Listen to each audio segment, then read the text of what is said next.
पुढील कार्यक्रम प्रसारित करणारे आहेत जॉयस्मेर मिनिस्ट्रीचे मित्र आणि भागीदार.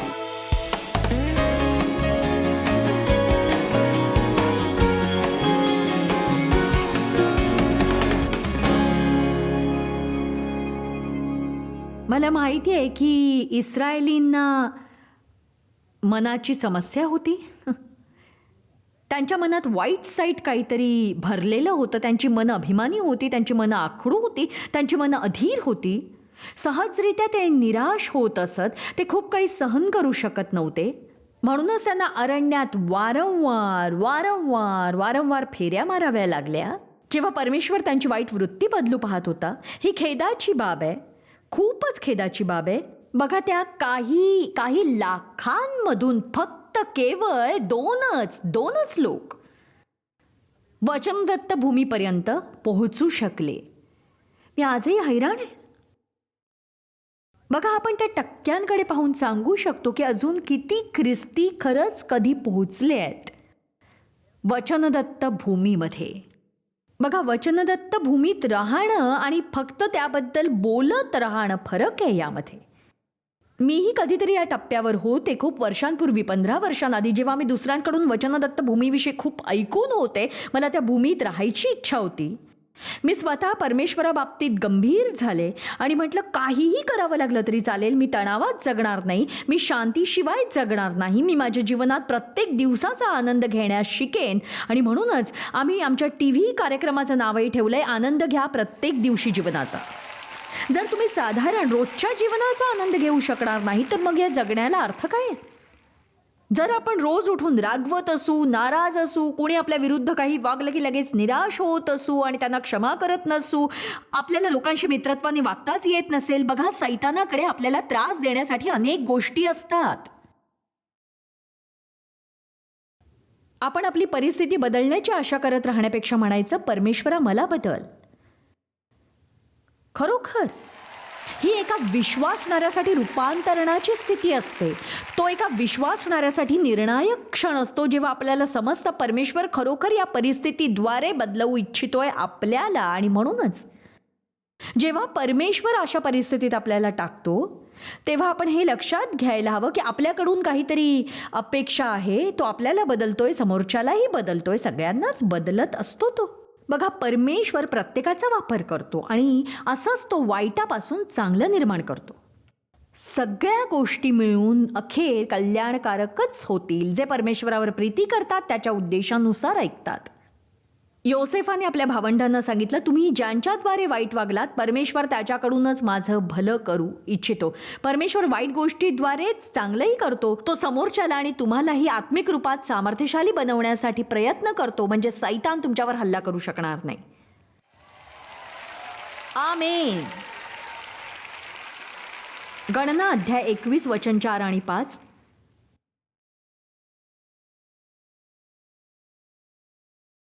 पुन्हा त्यांनी म्हणजे इस्रायलांनी जेव्हा ते अरण्यात होते, मग होर डोंगरापासून कूच करून अदोम देशाला वळसा घालून जाण्यासाठी त्यांनी तांबड्या समुद्राचा मार्ग धरला. त्या वाटेत लोकांचे मन अधीर झाले, हताश व व्याकुळ झाले. ते परमेश्वरा विरुद्ध व मोशे विरुद्ध असे बोलू लागले की तुम्ही आम्हाला मिसर देशातून काढून या रानात मरावयाला कशाला आणले. इथे तर अन्नही नाही, पाणीही नाही. या हलक्या अन्नाला आम्ही कंटाळलो आहोत. चमत्काराने मिळणारी भाकरी, आम्हाला या गोष्टीचा द्वेष आहे की तुम्ही आकाशातून त्याचा पाऊस पाडताय रोज. आम्हाला त्याचा द्वेष आहे, आम्ही त्याला कंटाळलोत. त्यांची मनाची समस्या होती. आमेन. ते लोभी होते, चिडचिडे होते, मुडी होते, अधीर होते, ते अतृप्त होते परमेश्वराने काहीही केलं तरीही. आणि जेव्हा एखादी व्यक्ती अशी असते तेव्हा ती नेहमी अरण्यात वारंवार वारंवार वारंवार भटकण्याशिवाय काहीही करत नाही, जोवर ते म्हणत नाही मला समजलंय ही एक परीक्षा आहे आणि मी यात सफल होणार. चला आता, आमेन. आता बघूया याकोब अध्याय 1 वचन 2. याकोब अध्याय 1:2, माझ्या बंधूंनो, नाना प्रकारच्या परीक्षांना तुम्हाला तोंड द्यावे लागते, तेव्हा तुम्ही आनंदच माना. बघा, खूप कमी लोक असे असतात हे जाणून की तुमच्या विश्वासाला पारखल्याने सहनशीलता उत्पन्न होते. बघा, उत्पन्न होत असते. सहनशीलता आणि स्थिरता उत्पन्न होते. शेवटी तेच होतं, परंतु त्याला वेळ लागतो. जेव्हा ख्रिस्ताला स्वीकारण्यासाठी तुमचा नव्याने जन्म होतो, आत्म्याची सगळी फळं तुमच्या आत्म्यात पेरली जातात एका बीजाप्रमाणे. परमेश्वर आपल्या वचनाद्वारे त्या बीजाला पाणी घालू इच्छितात आणि मग गोष्टी वाढून फळ देणारा विशाल वृक्ष बनतो आणि ती फळं तुमच्या आयुष्यात दिसतात. परमेश्वर आपल्यावर काम करत असतो कारण ते समोर यावं जे त्याने आपल्यात टाकलेलं आहे. पण एक समस्या असते, आपल्या जीवात काही गोष्टी खूप भारी असतात ज्या मध्ये येत असतात. तुम्ही एक आत्मा आहात, तुमचा एक जीव आहे, तुम्ही शरीरात राहता. तुमचं शरीर तुमच्या व्यक्तिमत्वाचा मोठा हिस्सा आहे आणि तुमच्या आत्म्यात जे आहे त्याला तुमच्या शरीरातून बाहेर निघून जिथे ते जगाचं भलं करू शकेल त्याला आपल्या जीवाद्वारेच यावं लागतं, ज्याला क्रॉसवर चढावं लागतं. कधी तुम्ही ऐकलत का? मी आत्ता सांगू शकते की मी खरंच खूप धैर्यवान आहे, पण आधी मी इतकी अधीर असायचे. म्हणजे मला काही कष्ट पडले, मी वाचलं होतं की त्यातली आनंदाची गोष्ट जाणून घ्या, पण मला त्याचा द्वेष होता. मी विचार करायचे की शुद्धीत असतानाही, दुःखी असताना प्रसन्न कोण असेल?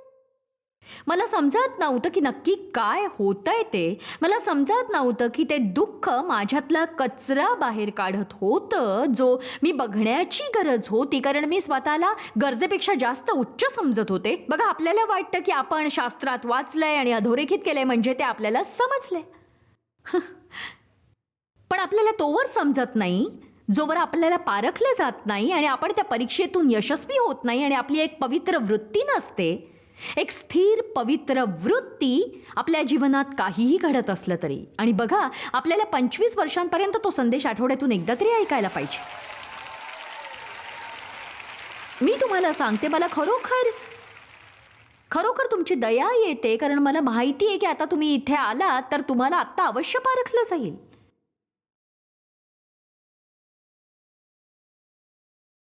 हो, आणि आपण त्याबद्दल प्रसन्न असायला हवं.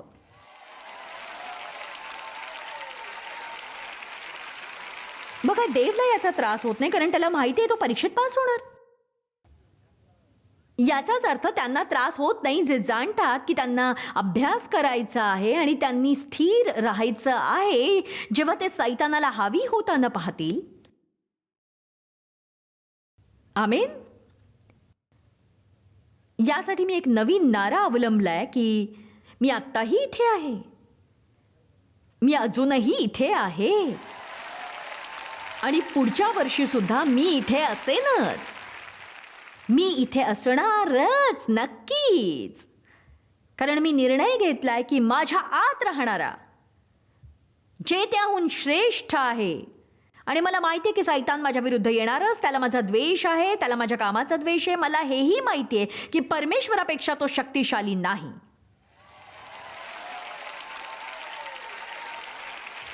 मला माहिती आहे की परमेश्वर माझा बदला घेईल आणि परमेश्वरच मला तारेल.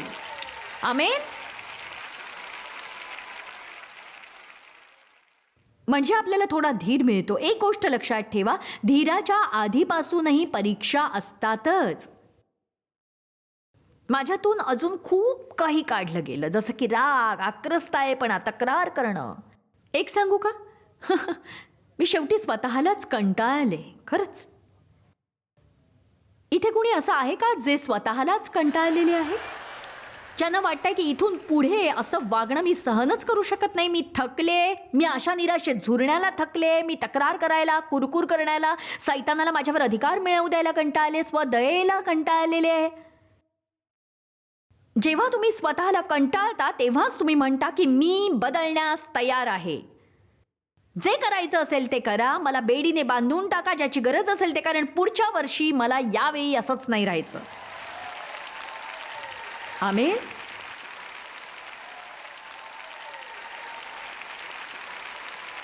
याकोब अध्याय 1:12-14. धन्य प्रसन्न हेवा करण्याच्या लायकीचे आहे तो मनुष्य जो माणूस परीक्षेत टिकतो तो धन्य, कारण आपणावर प्रीती करणाऱ्यांना प्रभूने देऊ केलेला जीवनाचा मुकुट परीक्षेत उतरल्यावर त्याला मिळेल, परीक्षेत उतरल्यावर मिळेल. एक सांगू तुम्हाला, या परीक्षातून यश मिळवूनच तुम्हाला बढती मिळते. या परीक्षेत यशस्वी झाल्यावरच तुम्हाला बक्षीस मिळतं. जर तुम्ही यावेळी कष्ट सहन करताय किंवा तुम्ही परमेश्वरापासून अनुग्रहाला, पवित्र आत्म्याच्या शक्तीला आपल्या जीवनात सक्रिय करू शकताय, स्थिर राहून कबुली देऊ शकताय, तर त्यातून बाहेर पडल्यावर तुम्हाला बढती प्राप्त होईल. आमेन. बघा, आपल्या खूप प्रकारच्या परीक्षा घेतल्या जातात, अनेक प्रकारच्या. उदाहरणार्थ विश्वासाची परीक्षा, ती परीक्षा ज्यात आपल्याला यशस्वी व्हायचंय. आणि याचा अर्थ हा की आपल्याला परमेश्वरावर विश्वास ठेवावा लागतो जेव्हा आपल्याला काहीही समजत नसतं आणि आपल्याला ते अनुचित वाटत असतं आणि ते खूप कष्टदायी असतं आणि परमेश्वराच्या वचनापासून काही केल्या मेळ बसत नसतो. आणि मग आपण म्हणतो, देवा मला काही समजत नाहीये, त्रास होतोय, माझा आवाजही फुटत नाही, पण माझा विश्वास आहे, पूर्ण विश्वास आहे. जेव्हा तुम्हाला तक्रार करण्याचा मोह होईल, तुम्ही म्हणा, अगदी मोठ्याने म्हणा, परमेश्वरा माझा तुझ्यावर विश्वास आहे, पूर्ण विश्वास आहे. तुमचं हे असं वागणं म्हणजे सैतानाच्या आरपार तलवार जाणं. कारण त्याला वाटतं तुम्ही कुठेतरी बसून सांगा, मला समजत नाहीये, काही बरोबर दिसत नाही, मला याचं कारण समजत नाही, अजिबात नाहीये. तुम्ही तुमच्या मित्रांना फोन करता, मला काही समजत नाहीये. का वेळ वाया घालवताय? त्यांना ते काय करतात हेच माहित नाही, तुम्हाला काय सांगणार ते? फोनकडे धावू नका, तर सिंहासनाकडे धावा.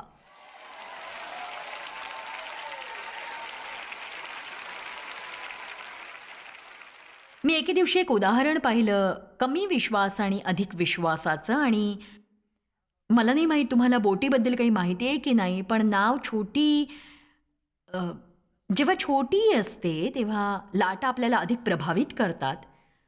जर तुम्ही एखाद्या छोट्याशा बोटीत आहात आणि नदीच्या लाटांमध्ये खूपच हालचाल होतीये, तुमचा तो प्रवास इतका किळसवाणा असतो, कारण ती बोट सारखी तुम्ही परत येता तेव्हा तुम्हाला वाटतं मरणाच्या दारातून परत आलोय. पण तुमच्याकडे एक मोठी बोट असेल आणि जितकी मोठी बोट असेल तुम्हाला लाटांचा तितकाच कमी धक्का बसेल. बघा, परमेश्वराने आत्ता माझ्या मनात सांगितलं की आपला विश्वास जितका मोठा तितके आपल्या जीवनातले अडथळे आपण कमी अनुभवतो. मी तुम्हाला सत्य सांगेन की बघा, आपण वयाने वाढलो म्हणजे आपण आध्यात्मिकरित्या वाढलो असं नाही, नक्कीच नाही. पण परमेश्वराचे आभार, मी वाढतीये आणि मी माझ्या वृद्धीचा आनंद घेते. याची काळजी करत नाही की अजून किती पुढे जायचंय, मी वृद्धीचा आनंद घेतेय. तुम्ही तसंच केलं पाहिजे, कारण जर तुम्ही तुमच्या वृद्धीचा आनंद घेतलात तर पुढच्या स्तरावर जाण्यास तुम्हाला मदत होईल. माझा विश्वास इतक्या वर्षात वाढलाय आणि अजूनही वाढतोय. आणि अशा खूप गोष्टी आहेत ज्या आधी मला खूप त्रास देत होत्या, क्रोधित करत होत्या, भयभीत आणि चिंतित करत होत्या. पण आता मला माहिती आहे की मी नाही प्रयत्न करणार यासाठी. बघा, त्या गोष्टी समजून घ्यायचा प्रयत्न करू नका ज्या आश्चर्यजनक आहेत तुमच्यासाठी. कारण आपण प्रत्येक गोष्ट समजून घेत बसलो तर देवाची गरज काय सांगा? त्याला माहिती आहे ते आपल्याला माहीत नसतं. आपण संतुष्ट असावं तो जे करतोय त्यावरून, कारण त्याला माहीत असतं तो काय करतोय ते. मनात म्हणा, माझा तुझ्यावर विश्वास आहे, मला एका मोठ्या बोटीची गरज आहे. परमेश्वर का इस्रायलींना एका वेळी एका दिवसाचा मान्ना देत होता, तो त्याला एकाच वेळी अनेक महिन्याचा का देत नव्हता, अनेक आठवड्याचा का देत नव्हता? हाच आश्चर्यजनक संदेश आहे की परमेश्वर विश्वासणाऱ्यांशी अशा प्रकारेच निपटतो. तो आपल्याला एका वेळी एका दिवसापुरती कृपा देत असतो आणि त्याला वाटतं आपण त्या दिवसाचा आनंद घ्यावा आणि याची चिंता करू नये की दुसऱ्या दिवशीच्या गरजा कशा पूर्ण होतील. आमेन. खूप प्रकारच्या परीक्षा होत असतात. या परीक्षेतून पार जाण्याविषयी काय तुम्ही म्हणताय, तुम्हाला कधी कोणी धोका दिलाय का जे तुम्हाला प्रिय आणि विश्वसनीय होते? मी खरोखर मानते की ही त्या परीक्षांपैकीच एक आहे जी आपल्यातल्या खूप जणांना द्यावी लागते. मला विश्वास आहे की ख्रिस्ती चर्चेसमध्ये विशेष रूपात जे नेते असतात त्यांनी आश्वस्त राहिलंच पाहिजे की कधी कोणी असा जो त्यांना विश्वसनीय आणि प्रिय आहे तो त्यांना धोका देईल. तुम्ही विश्वास ठेवलेली व्यक्ती तुमची गुपितं फोडेल ज्याची तुम्ही कल्पनाही करू शकत नाही. तुमच्या पाठीमागे तुमच्याबद्दल काहीतरी बोलत राहतील, टीका करत राहतील, ज्यावर तुमचा विश्वासच बसणार नाही. अजिबात मी नकारात्मक होत नाहीये, पण मी हे सांगू पाहते की येशूने आपल्यासाठी काही सहन केलं होतं, ते आपल्याला कसं सहन करायचं हे शिकवण्यासाठी सुद्धा. काही समजलं तुम्हाला? उदाहरणार्थ, येशूला नाकारलं गेलं होतं. मलाही खूप लोकांनी नाकारलं. जेव्हा मी परमेश्वराला आपल्या जीवनात बोलावण्याचा निर्णय घेतला, मी माझे मित्र गमावले, कुटुंबातले बरेच जण विरुद्ध झाले. सगळ्यांनी विचार केला की मी वेडी झाली आहे.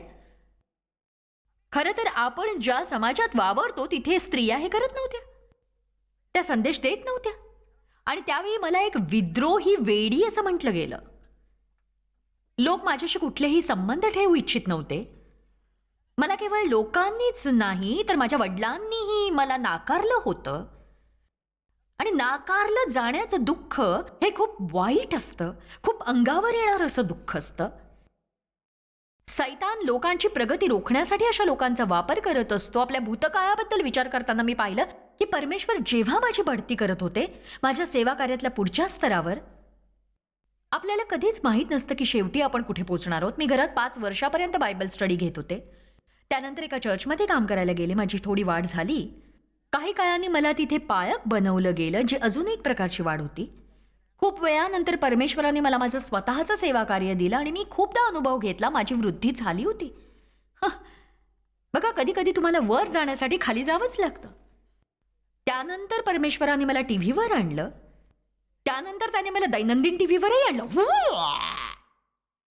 पण त्यातल्या प्रत्येक स्तरावर मी नाकारली गेले अनेकदा, अनेक लोकांकडून, माझ्या आयुष्यात असलेल्या आजूबाजूच्या लोकांकडून.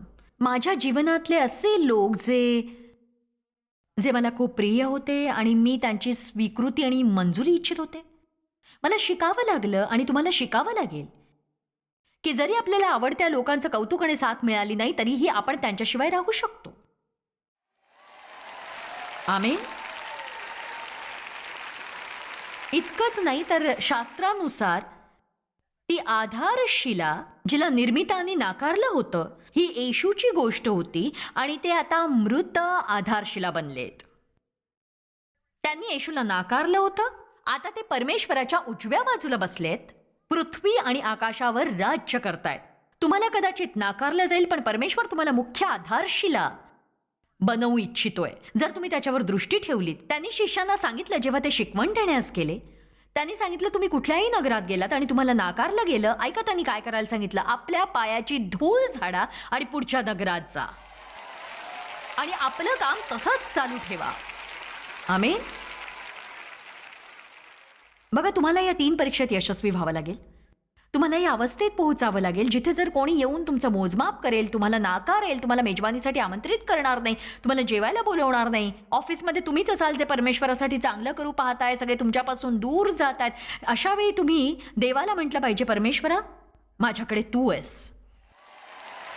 मला माहिती आहे माझाही दिवस येईल जर मी स्थिर राहिलो, असं काही मिळवण्यासाठी तडजोड केली नाही जे जग मला देऊ पाहतं, माझा दिवस नक्कीच येईल.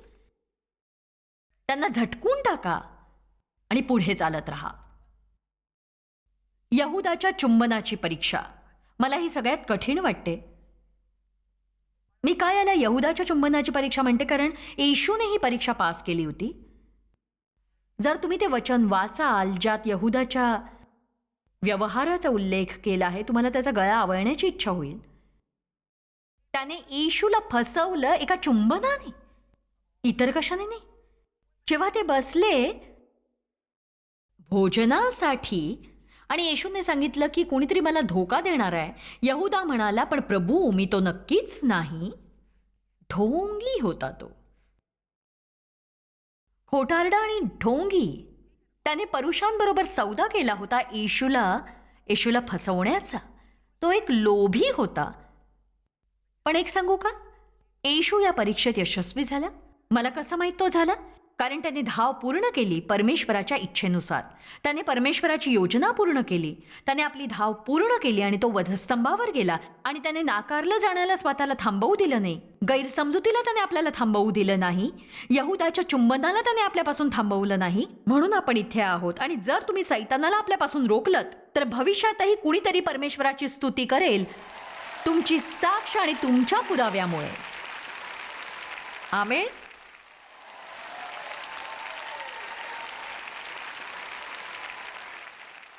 मनात म्हणा मी माझ्या परीक्षेत सफल होईन. बघा, परीक्षा खूप प्रकारच्या असतात. क्षमादानाची परीक्षा, त्याबद्दल आपण उद्या बोलणार आहोत. आणि नावडत्या व्यक्तीवर प्रेम करायची परीक्षा. हे परमेश्वरा मला प्रेमाने चालायला मदत कर. बघा, तुम्ही स्वतःच हे मागितलं.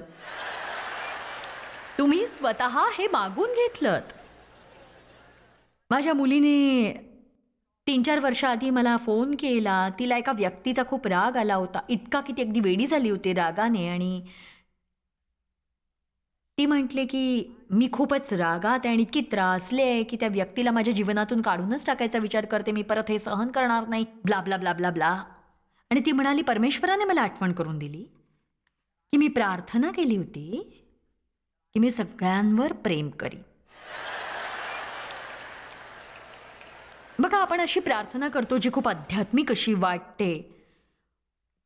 परमेश्वरा, मी सगळं समर्पित करतेय. माझी तुझ्यावर प्रीती आहे प्रभू. माझं जीवन घे, माझ्याबरोबर जे करायचंय ते कर. तुझी इच्छा पूर्ण हो, माझी नाही. मला प्रीती करायला शिकव. तो म्हणतो, चला.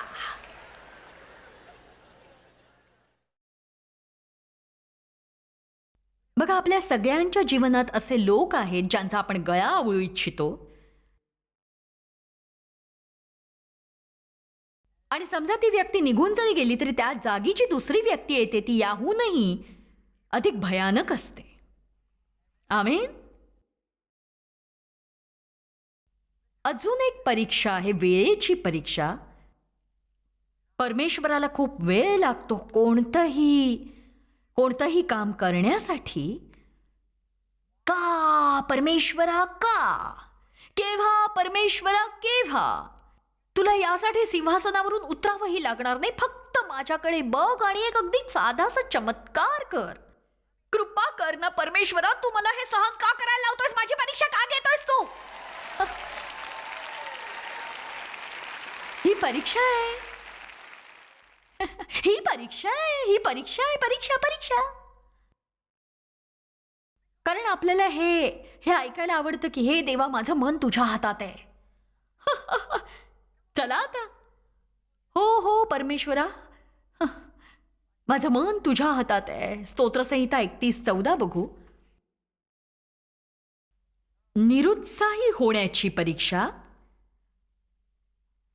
हताश होण्याची परीक्षा, आपल्या इच्छेनुसार व्हायची परीक्षा, जंगलातली परीक्षा, एकटेपणाची परीक्षा. पण जसं मी आधी सांगितलं होतं, तुमच्यासाठी एक गोष्ट खूप महत्वाची आहे आणि मला वाटतं तुम्ही हे लक्षात ठेवावं. आज कदाचित पार्किंगमधून निघतानाही तुम्हाला परीक्षा द्यावी लागेल. कुणीतरी मध्येच गाडी घालेल ज्याच्या गाडीवर खूप बंपर स्टिकर्स असतील आणि तुम्ही प्रीतीत चालूच शकणार नाही. आणि तुम्ही म्हणाल की प्रीतीच्या चालीबद्दल काय म्हणणं आहे तुमचं? आमेन. शक्यता आहे तुम्ही बाहेरच्या साधनांच्या टेबलवर जाल स्वतःसाठी सीडी किंवा पुस्तक खरेदी करण्यासाठी आणि कोणी स्वतःसाठी पुस्तक खरेदी करताना तुम्हाला बघेल.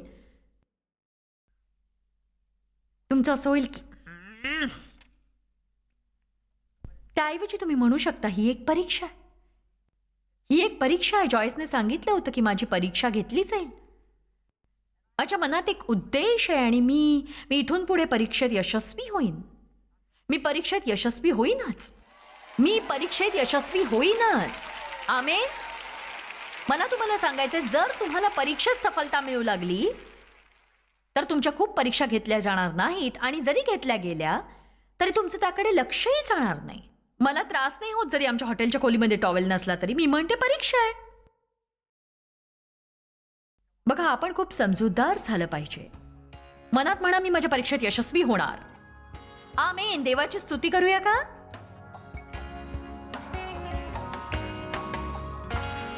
एक सांगू, परमेश्वर आपल्याला ज्या परीक्षातून आणि कष्टातून जाऊ देतो त्याद्वारे आपलं चांगलंच होत असतं. विशेष करून जर आपण सरळ मार्गाने चाललो. त्याचा उद्देश आपला विश्वास वाढवणं असतं. परमेश्वर या सगळ्या गोष्टीचा वापर करतो आपल्याला सुधारण्यासाठी. दबावाच्या क्षणी आपण कसं वागतो ही सगळ्यात मोठी गोष्ट असते. आणि बघा, परीक्षा देण्यापूर्वी आपल्याला माहीत नसतं की आपण पास होऊ की नाही. म्हणून कोणतीही परीक्षा असो, तुम्ही असं म्हणू शकता की मी आनंदीच राहणार, तुमची इच्छाही नसेल, पण तुम्ही विश्वास ठेवायलाच हवा. आणि काहीही झालं तरी त्यातून तुमचं चांगलंच होणार. काहीही परिस्थिती तुमच्यावर आली तरी विश्वास ठेवा की जरी काहीही झालं तरी मी सामना करीन आणि चांगला स्वभाव ठेवीन, परमेश्वरावर विश्वास ठेवीन, त्याद्वारे तुमचं चांगलंच होईल. मी तुम्हाला ही साधनं घेण्यास प्रोत्साहित करेन, कारण मला विश्वास आहे हे तुमच्यासाठी जीवन परिवर्तनाचं ठरेल. जॉयस्मायर मिनिस्ट्रीज करता तुम्ही खूप मौल्यवान आहात. आम्हाला तुमचं कौतुक आहे आणि जगभरामध्ये हे सेवा कार्य शक्य करण्याकरता आम्ही आमच्या मित्रांचे आणि पार्टनर्सचे आभारी आहोत. आम्ही एकत्रितपणे भुकेल्यांना खाऊ घालतो, गरिबांना वस्त्र देतो आणि राष्ट्रांना सुवार्ता सांगतो. तुमच्या प्रार्थनेच्या विनंती करता आमच्याविषयी आणखी माहिती मिळवा. जॉयसच्या कॉन्फरन्सच्या तारखा पहा आणि ख्रिस्ताची प्रीती जगभरामध्ये पसरवण्याकरता आमचे सहभागी व्हा. याचा सर्व खर्च जॉयस्मॅर मिनिस्ट्रीचे मित्र आणि भागीदार करत आहेत.